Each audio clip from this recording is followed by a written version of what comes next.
Hi అండి, welcome back to my channel Sreeja Siri vlogs. ఈరోజైతే మన ఛానల్లో బ్రేక్ఫాస్ట్ రెసిపీ అండి, పూరి విత్ శనగపిండి కర్రీ. చాలా అంటే చాలా బాగుంటుంది, మీరందరూ కూడా ఒకసారి ట్రై చేయండి. ఇదైతే నేను శనగపిండితో చేశాను అండ్ ఇందులో ఆలు అది ఏం వేయకుండా ఓన్లీ శనగపిండితో చేశానండి. హోటల్స్లో కూడా చేస్తారు కదా, అలా టేస్ట్ మాత్రం చాలా బాగుంటుంది. దీనికోసమని ఒక 1.5 స్పూన్ వరకు శనగపిండి తీసుకోవాలి. అందులో కొద్దిగా వాటర్ యాడ్ చేసుకొని మనం ఉండలు లేకుండా కలుపుకోవాలి. ఇలా కలుపుకుంటే మనకు ఈజీ అయిపోతుందండి. అంటే ఉండలు లేకుండా కలుపుకుంటే మనము ప్రాసెస్ అనేది చాలా ఈజీ అయిపోతుంది. కొంచెం పలచగా కలుపుకోవాలి. దాని తర్వాత నేను మళ్ళీ వాటర్ కూడా యాడ్ చేస్తాను. నేను దీనికోసమని ముందుగానే పూరి చేసుకొని రెడీగా పెట్టుకున్నాను. ఇప్పుడు ఒక ప్యాన్ తీసుకొని అందులో కొద్దిగా ఆయిల్ వేసుకొని ఒక 1/2 టీ స్పూన్ వరకు ఆవాలు, ఒక 1/2 టీ స్పూన్ వరకు జీలకర్ర వేసుకోవాలి. అండ్ ఈ కర్రీలోకి కొద్దిగా ఆనియన్స్ ఎక్కువగా ఉంటే చాలా బాగుంటుందండి. ఇందులో ఒక 4 to 5 వరకు పచ్చిమిర్చి వేసుకోవాలి. ఇది కారం అది ఏం వేయకుండా చేస్తాం కదా, అందుకని పచ్చిమిర్చి కొద్దిగా ఎక్కువగా వేసుకుంటే మనకి ఆ కారం అనేది వస్తుంది.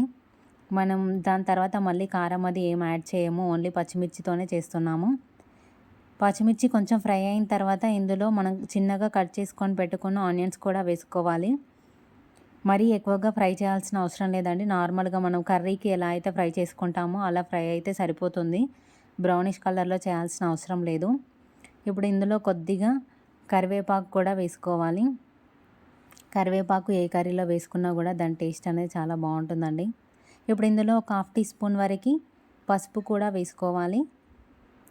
ఇలా కొద్దిగా ఫ్రై చేసుకోవాలి. ఫ్రై చేసుకున్న తర్వాత ఇందులో కొత్తిమీర కూడా యాడ్ చేసుకోవాలి.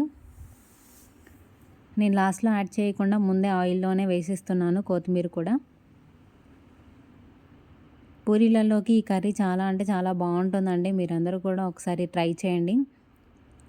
చూసారు కదా, ఇలా ఫ్రై అయిన తర్వాత ఇప్పుడు మనం ముందుగా కలిపి పెట్టుకున్న శనగపిండిని కూడా ఇందులో యాడ్ చేసుకోవాలి.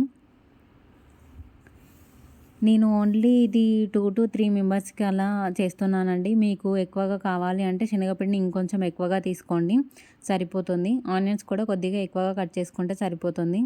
చూసారు కదా, నేను ఇంకిన్ని కూడా వాటర్ యాడ్ చేశాను. దీని కన్సిస్టెన్సీ అనేది మీరు కలుపుతూ ఉంటే తెలుస్తుందండి. ఎంత పలచగా అయినా కూడా దాని తర్వాత అది మరిగి చిక్కగా వచ్చేస్తుంది.